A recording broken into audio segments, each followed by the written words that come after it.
कविता आज अपने बेटे को सरप्राइज़ देना चाहती थी, लेकिन स्कूल गई तो खुद ही सरप्राइज़ हो गई। कविता को उस दिन शॉपिंग के लिए बाजार जाना था। उसने सोचा कि घर के लिए कुछ ज़रूरी सामान खरीदने के बाद वो बेटे रोहित को स्कूल से पिकअप कर लेगी।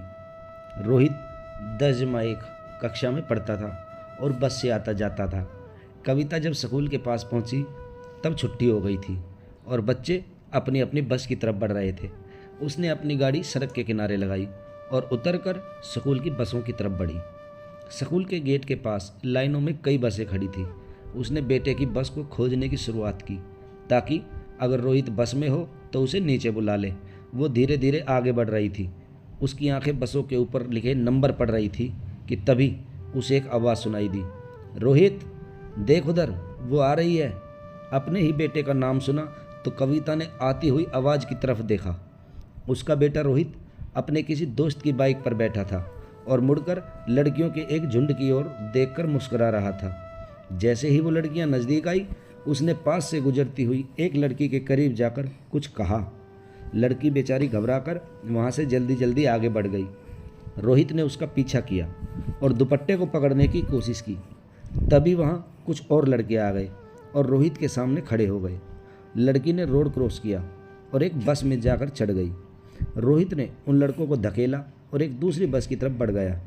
कविता चुपचाप वहीं खड़ी रह गई। उसे विश्वास नहीं हो रहा था कि उसका बेटा ऐसी हरकत कर सकता है। उसे अपनी परवरिश में ही खोट दिखने लगा। उसे बेटे की हरकत से गहरा आघात लगा। बेटे को अपने साथ ले जाने की इच्छा तो छोड़िए, खुद घर जाने का मन नहीं रहा। वो सर झुकाए भारी कदमों से अपनी गाड़ी की ओर बढ़ी। धीरे धीरे सारी बसें चली गई। कविता कुछ देर बाहर खड़ी रही और फिर गाड़ी का दरवाज़ा खोलकर अंदर बैठ गई। अकेले होते ही उसके मन का सारा दुख आंसुओं के रूप में बाहर निकलने लगा। दिमाग काम नहीं कर रहा था। उसे समझ नहीं आ रहा था कि गलती कहाँ हो गई।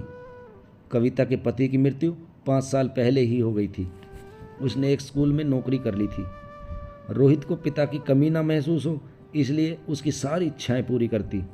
उसने हमेशा एक माँ से ज़्यादा दोस्त बनने की कोशिश की। रोहित को किसी चीज़ की कभी कमी ना होने दी, इसलिए स्कूल के बाद बच्चे को ट्यूशन भी पढ़ाना शुरू किया।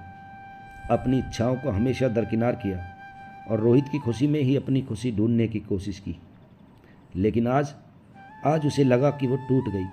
अगर उसका बेटा उसके साथ रहकर भी लड़कियों की इज्जत करना नहीं सीख पाया तो धिक्कार है ऐसी परवरिश पर। कविता कुछ देर सोचती रही और सोचा कि आज घर नहीं जाएगी। रोहित परेशान होता है तो बेशक हो, भूखे पेट घर के बाहर खड़ा रहने दो। उसने आज एक माँ के दिल को बहुत चोट पहुँचाई थी।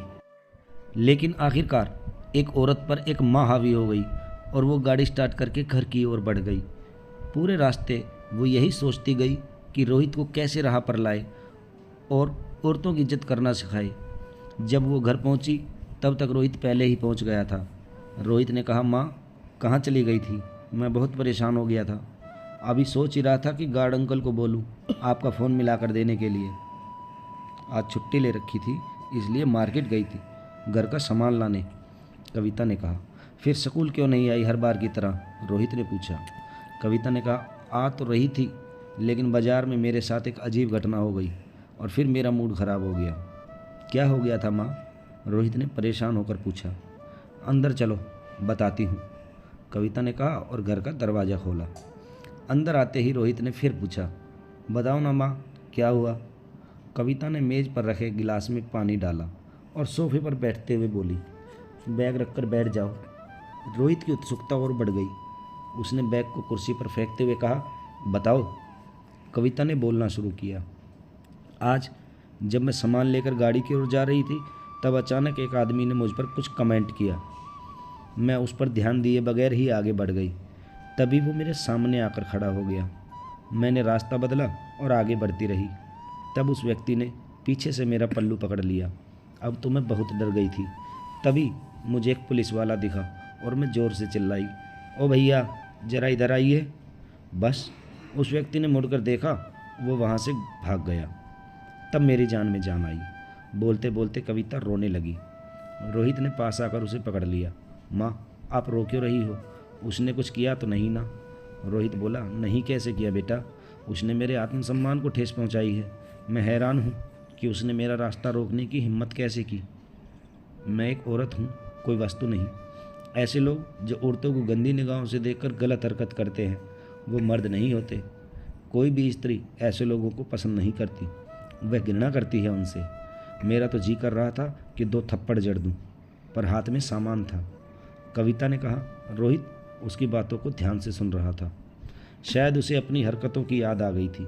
तभी कविता ने फिर कहा, रोहित तुम भी एक लड़के हो, हमेशा इस बात को याद रखना, तुम्हारे पिता के गुजरने के बाद मैंने बहुत सारी कठिनाइयों के बावजूद तुम्हें अच्छी परवरिश देने की कोशिश की है। हमेशा औरतों की इज्जत करना, किसी लड़की के साथ गलत व्यवहार मत करना बेटा, वरना लोग तुम्हें नहीं मेरी परवरिश पर उंगली उठाएंगे और मैं ये बिल्कुल बर्दाश्त नहीं कर सकती। कविता ने देखा कि रोहित बिल्कुल चुपचाप बैठा था और कुछ सोच रहा था। थोड़ी देर के बाद उसने कविता के गोद में सर रखा और रोने लगा। क्या हुआ, अब तुम क्यों रो रहे हो? कविता ने पूछा। माँ, मुझे माफ़ कर दो, मैं आइंदा से ऐसी कोई हरकत नहीं करूँगा। मैं समझ गया कि तुम मेरे सकूल आई थी, मैं बहुत शर्मिंदा हूँ, बस इस बार मुझे माफ़ कर दो।